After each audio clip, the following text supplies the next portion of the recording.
Hi friends, welcome to my channel Simple Learning Tips. So in today's video, I'll be covering the second part of standing orders, and if you haven't seen that, please check the link in the description box as well as in the iCard. I'll provide the link there. So in that I have covered the basic introduction of standing orders. So these are the things that I've covered in that video. You can check that out so that you will have a better understanding of what is a standing order. Now, in today's video, I'll be covering the procedure for certification of standing orders. So far, we have learned that, when an employer, they have to submit draft copies of standing order. Now, what happens to the certifying officer as appointed? Okay. Now, what will happen once the draft copy of standing order will reach to the certifying officer? This certifying officer, when they receive the draft copies of standing order, they will forward a copy to the trade unions along with a notice. Okay, and if there is no trade union, it will be sent to the workman as prescribed. And if any objection is there, the trade union or the workman representative as prescribed, they have to submit within 15 days from the receipt of notice. Okay, so they will be the certifying officer, they will send these copies to the trade union as well as representatives of workmen along with the notice, and they in turn they have to submit. If there is any objection, they want to make any modification, they have to let the certifying officer know that within 15 days from the receipt of notice. Now, next, what will happen?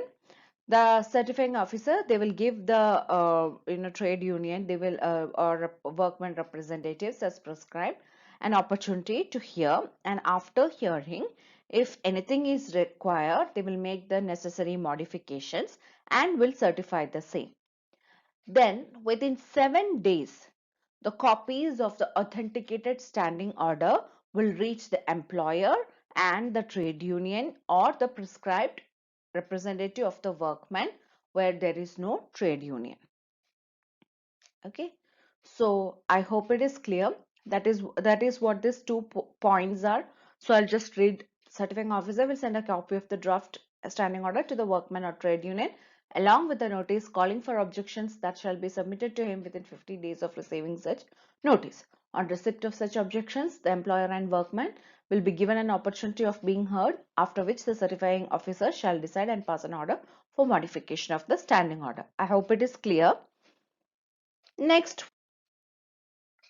finally, the certifying officer shall certify such standing order, and thereby within 77 days will send a copy of it annexed with this modification order for modification passed under section 5.2. So that is within 7 days they will be sending this authenticated standing orders, and it will reach the employer and trade union or the prescribed representative of workmen if there is no trade union. Okay. So I hope it is clear. Next is that in case there is an appeal, in case they want to make any modification in the standing order, so what they have to do. Okay, so if any employer, so here I have written that section 6 provides that.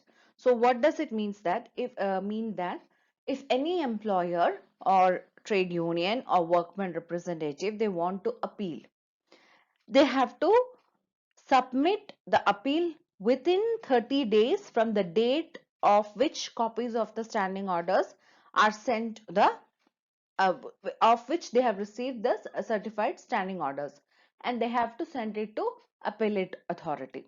Okay, so that is what is mentioned here, that section 6 provides that any employer, trade union or any other prescribed representative may appeal to the appellate authority appointed by the appropriate government within 30 days from the date on which the copies of the certified standing orders are sent.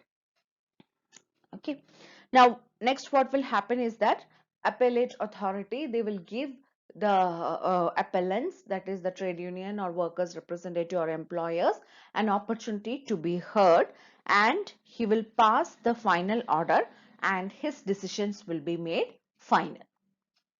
Okay, So I hope it is clear. This is what procedure for certification of standing orders, and the standing orders, how and if there is any modification has to be made, how they will appeal. Okay, so this is a short video because this is just in continuation with my previous video. So if you have any doubt or if you want any other topic that wants to be discussed, please let me know in the comment section below. You can also DM me for more topics in my Insta handle, that is Simple Learning Tips 2019. If you like this video, please don't forget to like, share and subscribe to this channel, and please leave your valuable comments below. Thank you for watching this video and stay tuned for more videos like this. Thank you.